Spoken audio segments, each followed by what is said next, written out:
सद्गुरु, अब मुझे अपना सवाल पूछने में भी डर लग रहा है, क्योंकि मेरा सवाल है, मैं एक छात्र कार्यकर्ता हूँ।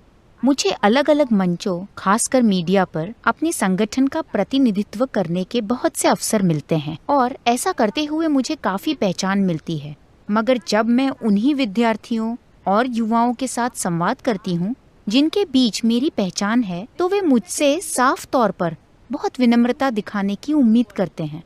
तो खासकर राजनीति में एक महिला के लिए ऐसा क्यों है? मैं जो अच्छा काम कर रही हूँ उसकी सफलता के लिए मुझे शर्मिंदा क्यों महसूस कराया जाता है?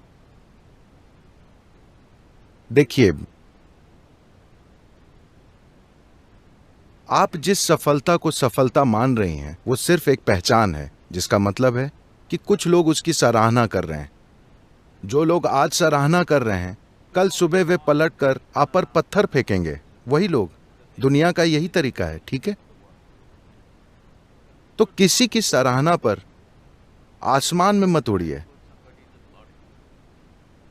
ये ऐसा है जैसे आप बाहर गए, किसी ने आपसे कहा कि आप धरती के सबसे शानदार इंसान हैं, तो आप बादल पे उड़ते हुए घर पहुंचे।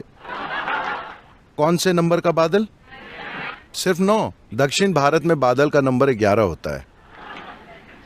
आप जिस भी नंबर के बादल पर सवार होकर घर पहुंचे, घर पर लोगों ने आपको आपकी असलियत बताई और सब बिखर गया। इस मोड में मत आइए। ऊपर मत उड़िए और नीचे भी मत आइए किसी के कुछ कहने पर।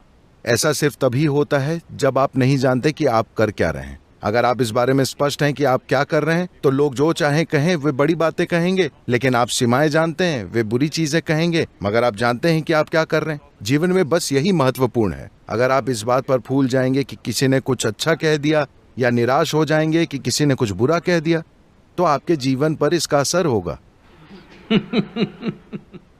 आप बड़ी जिम्मेदारी नहीं उठा सकते, क्योंकि अगर आप इससे प्रभावित हो रहे हैं कि कोई आपके बारे में अच्छी या बुरी चीजें कह रहा है, तो आप अपने जीवन को सीमित कर लेंगे।